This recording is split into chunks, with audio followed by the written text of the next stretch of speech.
고맙고 감사하신 아버지 하나님, 우리의 모든 것을 다하여 주님께 드린다 할지라도 하나님께서 우리에게 베푸신 그 사랑, 그 은혜 어찌 갚아낼 수 있겠습니까? 오늘도 주님은 살아계셔서 우리의 몸과 마음을 주관하시고 아버지 앞에 이룰 수 있도록 인도하셨으니 감사합니다. 이 날씨가 많이 서늘해졌습니다. 금세 겨울이 다가올 건데 이 가을 동안 믿음의 풍성한 열매를 많이 맺어 추운 겨울 잘 견딜 수 있도록 오늘도 크신 은혜 허락하여 주옵소서. 매월 첫날이 되면은 하나님을 향하여 물질을 드리는 우리 권사님 계십니다. 늘 기도하는 마음으로 하나님께 드리는 이 물질 가운데 자녀를 향한 기도의 마음이 담겨 있습니다. 그 자녀 믿음 안에서 잘 본분을 감당할 수 있는 믿음의 사람으로 살아가도록 도와주시고, 무엇보다도 이제 권사님의 건강을 지키시어서 새벽을 깨우는 이 일에 어려움 당하지 않도록 도우시고 이 땅에서의 사명은 잘 감당하시다가 주님 부르실 때 좋은 믿음의 열매 가지고 주 앞에 이룰 수 있도록 은혜 허락하여 주옵소서. 감사드리며 예수 그리스도의 이름으로 기도하옵나이다. 아멘. 하나님 말씀 사무엘상 20장입니다. 1절에서 22절. 다윗이 라마 나요온에서 도망하여 요나단에게 이르되 내가 무엇을 하였으며 내 죄악이 무엇이며 내 아버지 앞에서 내 죄가 무엇이기에 그가 내 생명을 찾느냐. 요나단이 그에게 이르되 결단코 아니라 내가 죽지 아니하리라. 내 아버지께서 크고 작은 일을 내게 알리지 아니하고는 행하지 아니하나니 내 아버지께서 어찌하여 이 일을 내게 숨기리요. 그렇지 아니하리라. 다윗이 또 맹세하여 이르되 내가 내게 은혜 받은 줄을 내 아버지께서 밝히 알고 스스로 이르기를 요나단이 슬퍼할까 두려운즉 그에게 이것을 알리지 아니하리라 함이니라. 그러나 진실로 여호와의 살아계심과 내 생명을 두고 맹세하노니 나와 죽음의 사이는 한 걸음뿐이니라. 요나단이 다윗에게 이르되 내 마음의 소원이 무엇이든지 내가 너를 위하여 이것을 이루리라. 다윗이 요나단에게 이르되 내 일은 초하루인즉 내가 마땅히 왕을 모시고 앉아 식사를 하여야 할 것이나 나를 보내어 셋째 날 저녁까지 들에 숨게 하고 내 아버지께서 만일 나에 대하여 자세히 묻거든 그때 너는 말하기를 다윗이 자기 성을 베들레헴으로 급히 가기를 내게 허락하라. 간청하였사오니 이는 온 가족을 위하여 거기서 매년제를 드릴 때가 됨이니이다 하라. 그의 말이 좋다 하면 내 종이 편안하려니와 그가 만일 노하면 나를 해하려고 결심한 줄을 알지니 그런즉 바라건대 내 종에게 인자하게 행하라. 내가 내 종에게 여호와 앞에서 너와 맹약하게 하였음이니라. 그러나 내게 제약이 있으면 내가 친히 나를 죽이라. 나를 내 아버지에게로 데려갈 이유가 무엇이냐 하니라. 요나단이 이르되 이 일이 결코 내게 일어나지 아니하리라. 내 아버지께서 너를 해치려 확실히 결심한 줄 알면 내가 내게 와서 그것을 내게 이르지 아니하겠느냐 하니 다윗이 요나단에게 이르되 내 아버지께서 혹 엄하게 내게 대답하면 누가 그것을 내게 알리겠느냐 하더라. 요나단이 다윗에게 이르되 오라 우리가 둘로 가자 하고 두 사람이 둘로 가니라. 요나단이 다윗에게 이르되 이스라엘의 하나님 여호와께서 증언하시거니와 내가 내일이나 모레 이맘때에 내 아버지를 살펴서 너 다윗에게 대한 의향이 선하면 내가 사람을 보내어 네게 알리지 않겠느냐. 그러나 만일 내 아버지께서 너를 해치려고 하는데도 내가 이 일을 네게 알려주어 너를 보내어 편안히 가게 하지 아니하면 여호와께서 나 요나단에게 벌을 내리시고 또 내리시기를 원하노라. 여호와께서 내 아버지와 함께 하신 것 같이 너와 함께 하시기를 원하노라. 너는 내가 사는 날 동안에 여호와의 인자하심을 내게 베풀어서 나를 죽지 않게 할 뿐 아니라 여호와께서 너 다윗의 대적들을 지면에서 다 끊어버리신 때에도 너는 내 인자함을 내 집에서 영원히 끊어버리지 말라 하고 이에 요나단이 다윗의 집과 언약하기를 여호와께서는 다윗의 대적들을 치실지어다 하니라. 다윗에 대한 요나단의 사랑이 그를 다시 맹세하게 하였으니 이는 자기 생명을 사랑함같이 그를 사랑함이었더라. 요나단이 다윗에게 이르되 내일은 초하루인즉 내 자리가 비므로 내가 없음을 자세히 물으실 것이라. 너는 사흘 동안 있다가 빨리 내려가서 그 일이 있던 날에 숨었던 곳에 이르러 에셀바위 곁에 있으라. 내가 관역을 쏘려 함같이 화살 셋을 그 바위 곁에 두고 아이를 보내어 가서 화살을 찾으라 하며 내가 짐짓 아이에게 이르기를 보라 화살이 네 이쪽에 있으니 가져오라 하거든 너는 돌아올지니 여호와께서 살아계심을 두고 맹세하노니 내가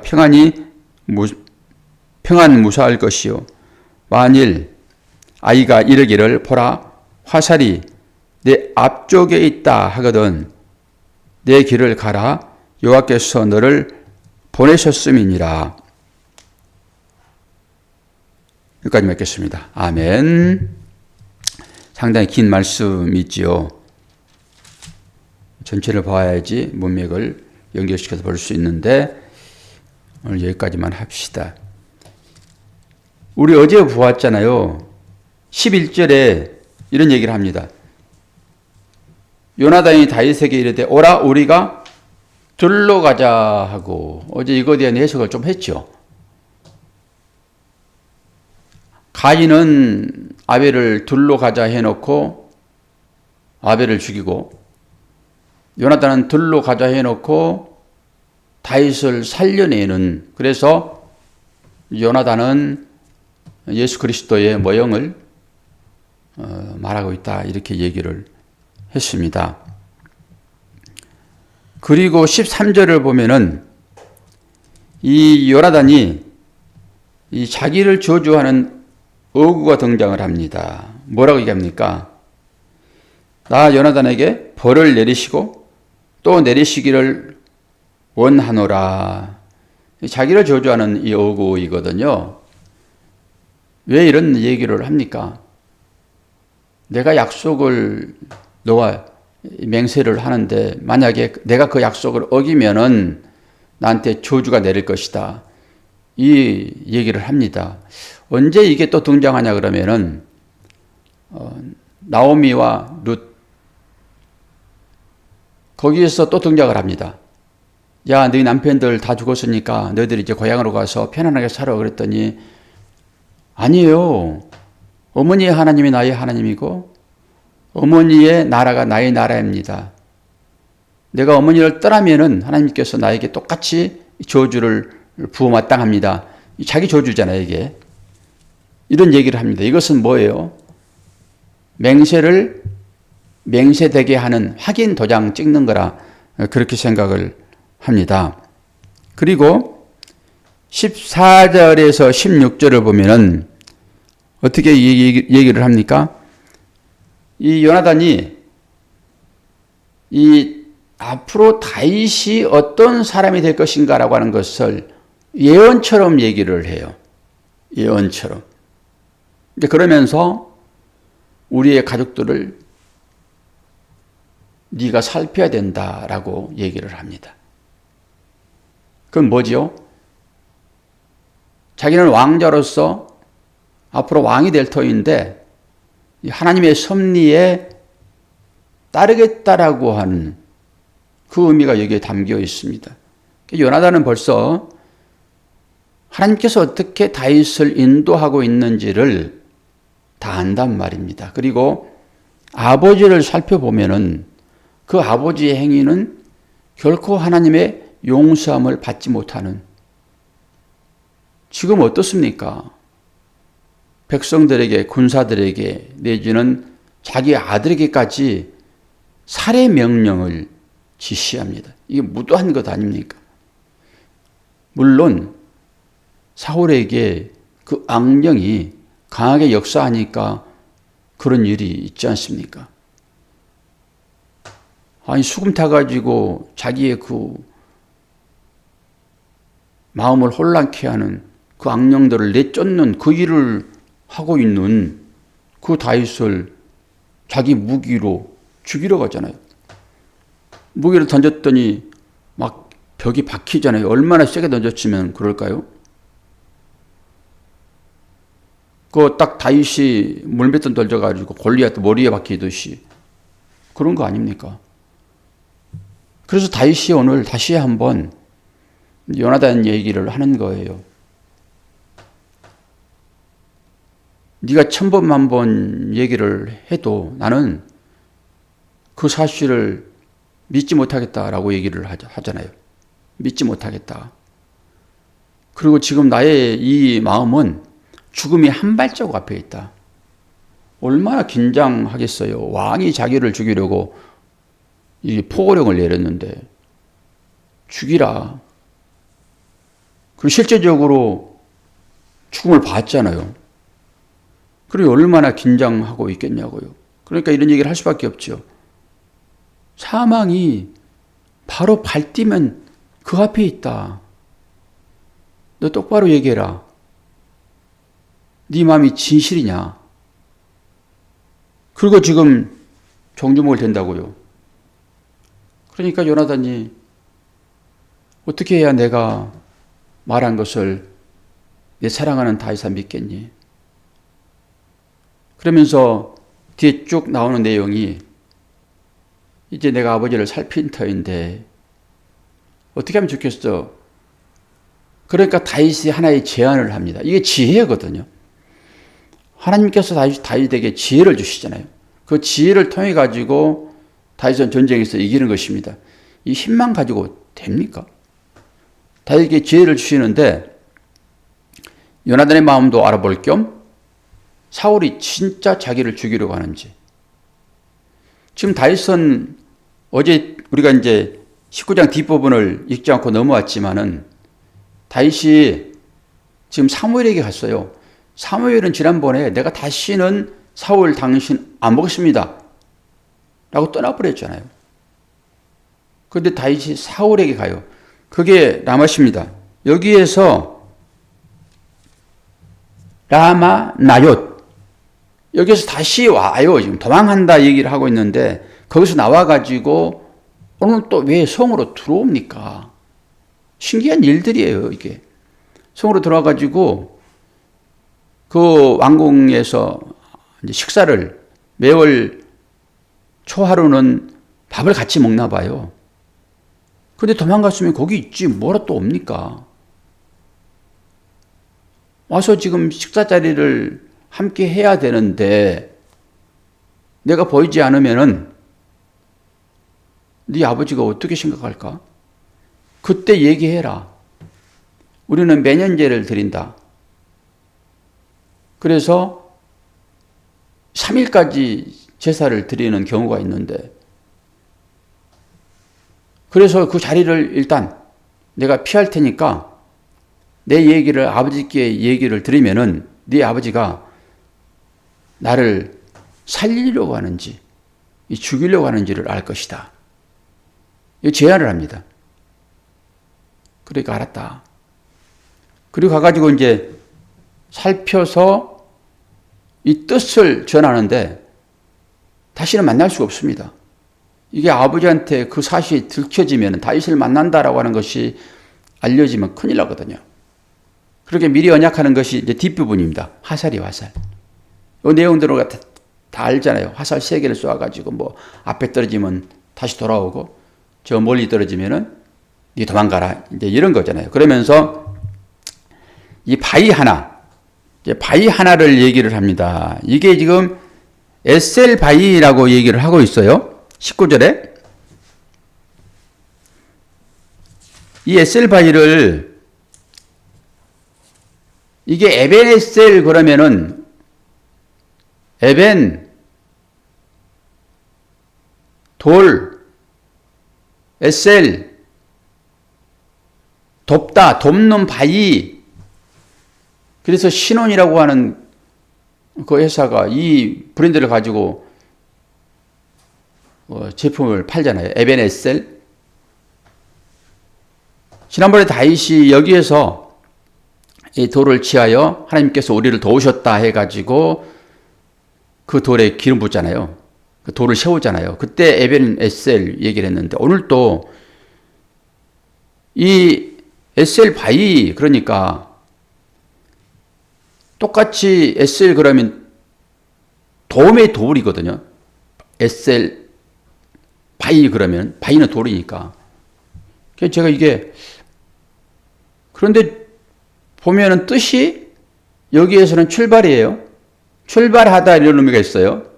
에셀이라는 단어가 원래 도움이잖아요. 우리가 봤을 때는 이게 무슨 말이야? 자세히 봤더니 글씨가 다릅니다. 똑같이 발음은 그렇게 하지만은 그 돕다라고 할 때 그 에셀 앞에는 알파벳 알렙이 등장을 하고요. 그리고 여기 오늘 이제 출발한다라고 했을 때 이 에셀은 그 단어가 아인이라고 하는 단어를 쓰더라고요. 그래서 이거 잘 봐야 되는구나, 이게. 근데 우리 얼른 보면은 에벤에셀 그러면 도움의 돌, 똑같이 오늘 또 에셀 바위 그러면 도움의 돌이잖아요. 그렇게 보면 안 된다고요. 그게 출발점입니다. 이 요나단과 다윗이 그 바위를 가운데 두고 네가 갈 것이냐 돌아올 것이냐라고 하는 결정하는 그런 바위를 에셀 바위라고 했어요. 요 하나는 좀 알아두면은 여러분들이 성경을 볼 때 쉽죠. 똑같이 무조건 야, 이 도움의 돌 여기 나타났구나 이렇게 보면 안 된다라고 하는 거예요. 그리고 나서 이제 어젯밤에 여기까지 정리를 이제 해놓고 이렇게 정리하려고 그러면은 연구를 많이 이제 해야 되는 거죠. 그 도움의 돌 그러면 그거 가지고 설교를 좀 하겠는데 이게 출발하는 어떤 의미가 있어서 요즘은 제가 잠을 좀 빨리 자요. 이제 빨리 자고 빨리 이제 일어나는 거예요. 1시 반에 일어나기도 하고 오늘은 이제 2시 반에 일어났는데 하나님 이 설교를 다 준비해 놨는데 여기에서 어떻게 하나님의 은혜와 예수 그리스도의 흔적을 발견하여 설교를 할까요? 좀 막막하니까. 이 내용이야 누가 말 못해요. 뭐 어느 연구해가지고 다 얘기하면 됐지. 이게 실제 있었던 일들이니까. 막막해서 하나님 어떻게 이걸 또 설교를 아침에 할까요? 그리고 이제 기도를 하고 본문을 다시 읽는데 얼마나 감사한지. 여러분 기도하십시오. 여러분 기도하면은 여러분 삶 가운데 너무 자연스럽게 이렇게 일들이 진행되는 것이라서 그 하나님의 은혜를 잘 모르시는데요. 저 같은 경우에는 이제 말씀을 가지고 연구를 하니까 그 느낌들이 바라보러 오잖아요. 그래서 하나님께서 도우신다라고 하는 것을 바로바로 느끼죠. 그런데 우리의 일상은 그렇게 기도하면서 살질 않아요, 대부분 사람들이. 그냥 지나가는 대로 살죠. 뭐 새벽기도 한번 나와가지고 이렇게 기도하고 쭉 살죠. 그리고 큰 어려운 일이 생기면 또 기도하기도 하고. 그런데 기도가 금방 응답 안 되기도 하잖아요. 그런데 저 같은 경우에는 이 말씀을 가지고 씨름하고 기도하면은 그 하나님이 역사하시는구나라고 하는 것을 느껴요. 전혀 보지 못했던 것들이 부어지는 것이니까. 그게 이제 2절입니다. 2절이 뭐라고 되어 있습니까? 요나단이 그에게 이르되 결단코 아니라 네가 죽지 아니하리라. 이게 지금 요나단의 마음을 얘기하는 거잖아요. 그러면서 어떻게 합니까? 내 아버지께서 크고 작은 일을 내게 알리지 아니하고는 행하지 아니하나니 내 아버지께서 어찌하여 이 일을 내게 숨기리요? 그렇지 아니하리라. 이 다윗이 지금 요나단을 못 믿어요. 그러니까 요나단이 아버지가 했던 그 일들을 다 얘기할 수 있는데 못 믿으니까 우리 아버지는 절대적으로 자신의 일을 나에게 숨기지 않는다. 그래서 뒷부분이 지금 다윗이 그 고백을 하는 거지요. 내가 지금 죽음이 가까이 있다. 이것은 뭐예요? 야, 요나단아, 너는 그런 마음을 가지고 있더라도 지금 아버지는 그렇지 않아. 라고 할 때 이 요나단의 마음이 딱 일근감 동시에 어떻게 느껴지냐 그러면은 여기에서 아버지와 아들은 하나다라고 하는 것입니다. 아버지와 아들은 하나다. 그래서 아버지의 마음을 이 아들이 알 수밖에 없다라고 하는 것이죠. 그럼 어떻게 연결돼야 이게 감동일까요? 하나님과 예수 그리스도. 하나님과 예수 그리스도라고 하는 이 요나단의 고백하는 그 아버지와 아들의 관계, 모든 걸 다 한다, 내가 아버지의 마음을 다 한다. 이게 요나단 아닙니까? 그 요나단이 예수 그리스도로 등장하는 거예요. 예수 그리스도도 똑같아요. 그래서 이 본문과 똑같은 본문은 없는 것이고, 다른 본문에서 이 말씀을 찾아보면은 요한복음에 나옵니다. 요한복음 13장 10절. 내가 아버지 안에 거하고 아버지는 내 안에 계신 것을 내가 믿지 아니하느냐? 내가 너희에게 이르는 말은 스스로 하는 것이 아니니라.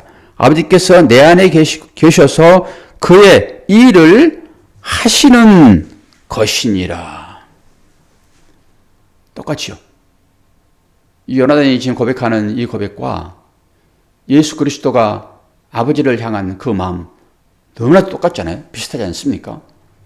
이렇게 확 들어오는 거죠. 그렇구나. 아버지와 아들은 하나이구나.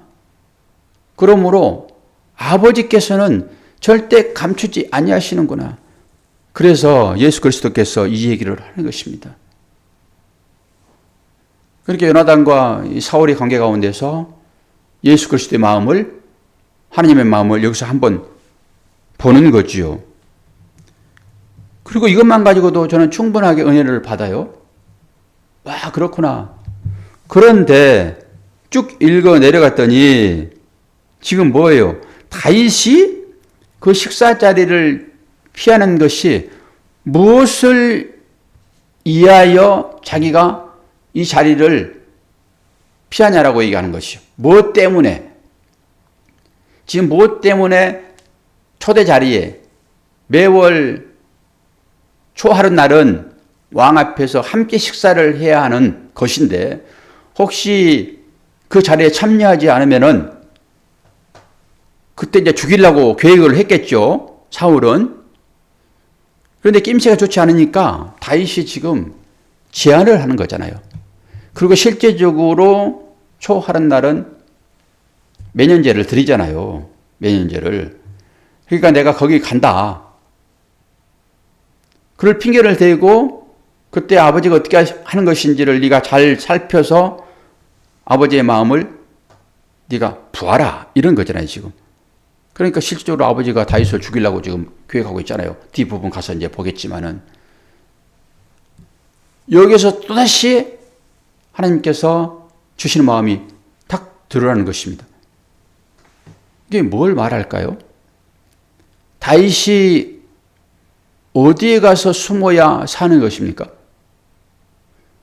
우리가 어디에 가서 숨어야 사는 것입니까? 다윗이 제사 속으로 들어가는 거예요, 지금.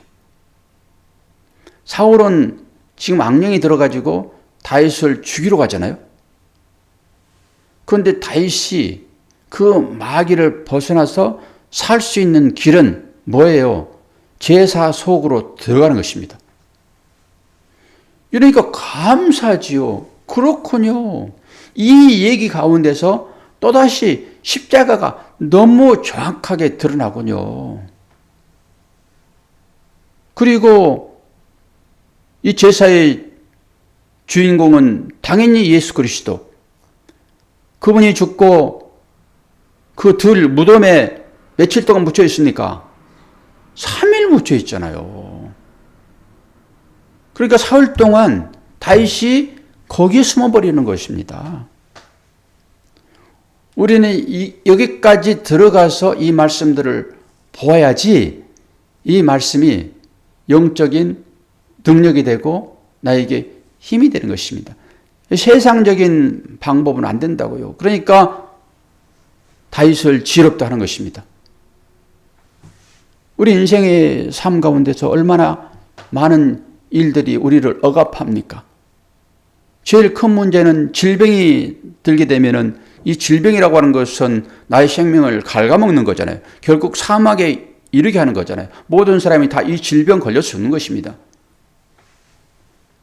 그리고 재물이 떨어지게 되면 얼마나 마음이 또 두렵습니까? 이런 것을 이길 수 있는 유일한 방법은 뭡니까? 제사 속으로 들어가는 것입니다. 즉 예수 안으로 도망가는 거예요. 그게 도피성입니다.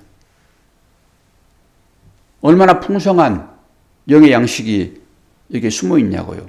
다윗과 요나단과 사울의 관계 가운데서 이런 것을 깊은 땅속에서 내 갈급함을 해결하려고 하는 목마름을 해결하는 생수인 것입니다. 다른 걸로는 안 돼요. 뭐 다른 곳 동쪽으로 가면 귀인을 만나고 서쪽으로 가면 어떻게 될 것이다. 이런 것은 전부 육적인 일들은 아닙니까? 우리가 이 육적인 일들은 하나님께서 너희들 먹고 마시는 거, 입는 거, 그 걱정도 하지 마라. 이것은 내가 하나님을 믿지 않는 자들에게도 일반 은총으로 다 내리는 거야. 너희들은 내 자녀들이야. 일반 사람들에게도 내가 다 하고 있는데 내 자녀라고 그걸 빼놓고 일반 사람들에게만 주겠어. 그런 거 아닙니까?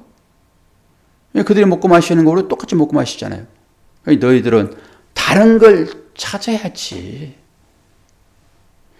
그러니까 이 일상, 이 사울과 요나단과 다윗의 이 일상 가운데서 죽음이 한 발자국 앞에 있는 이 엄중한 사실 앞에서 어디로 도망가야 살 수 있느냐라고 하는 것은 제사입니다.